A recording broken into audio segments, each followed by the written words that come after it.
let's talk about red flags. I get on the phone with clients all the time and it's constantly the same thing. How did I overlook that? Why didn't I see that? I couldn't see this red flag and it was so obvious to me now. There's so many things, so many reasons why we ignore red flags. And I want to give you some insight so you can kind of feel better about the situation.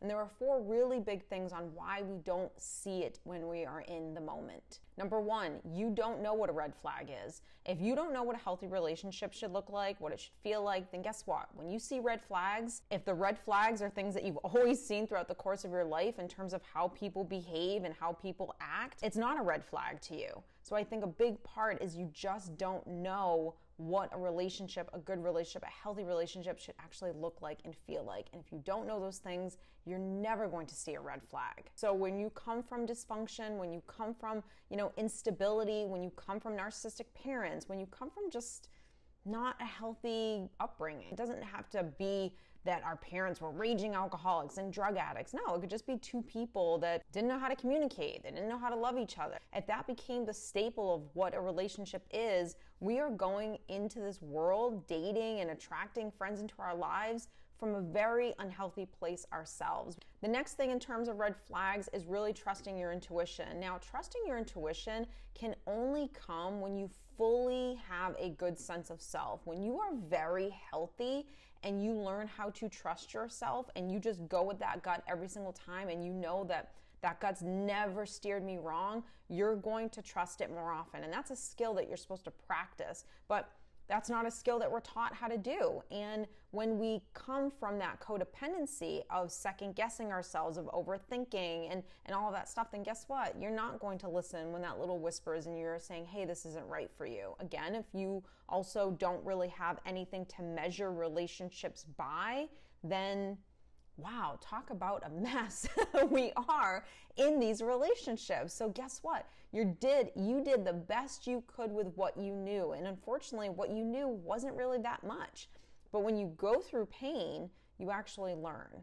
And when you learn, you graduate to another level. And when you get to those levels, you start basing your life and your happiness and your relationship on much, much higher standards than you did before. I think a really big reason why we sometimes overlook red flags is because, quite frankly, we don't want to see them. We don't want to own them. We just want what we want. We want this fantasy. We want someone to save us. We want to project who we want this person to be, and they're not capable of being that.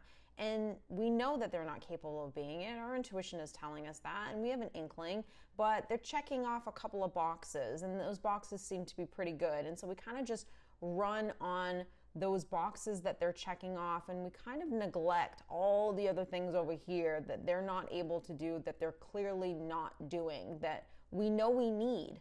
And so we kind of like ignore that. And then we go through this relationship, and all of a sudden we wake up one day and we're like, I'm miserable, I'm unhappy. And guess what? You're not with anyone different.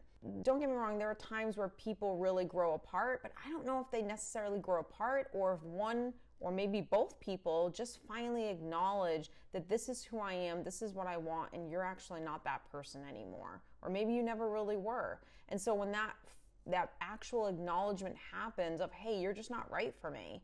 Now we're knee deep in a 25-year marriage and kids and raising a family.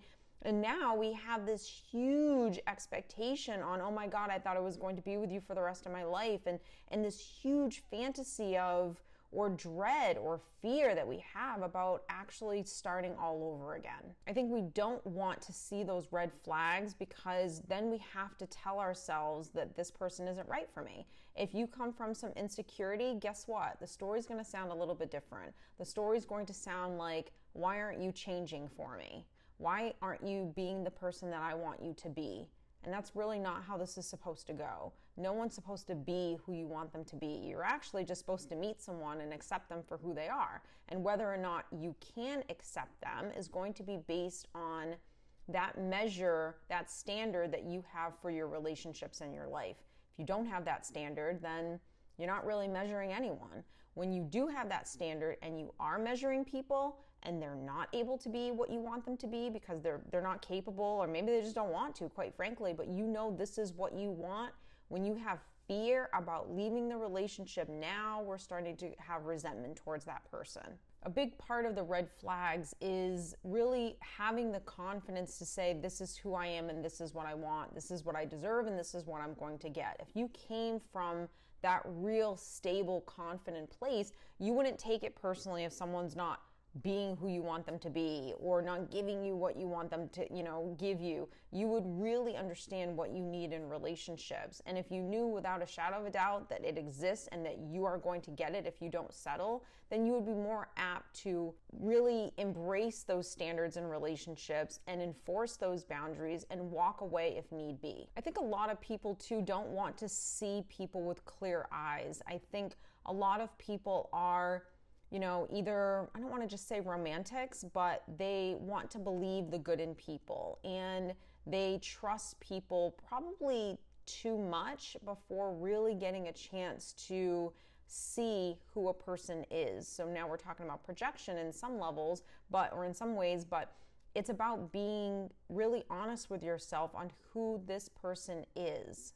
If I can't see you clearly, and if I come from a lot of wounds and abandonment and trust issues and all of this stuff that I've experienced where I never felt good enough, I never got the love that I really needed, I haven't healed from any of that.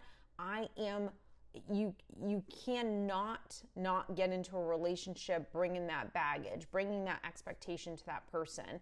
And if you want it really badly, you're going to fantasize this marriage, this relationship, this person. You're going to want them to be something. Now, if you're dealing with someone who's narcissistic or really toxic, guess what? They're smelling that out.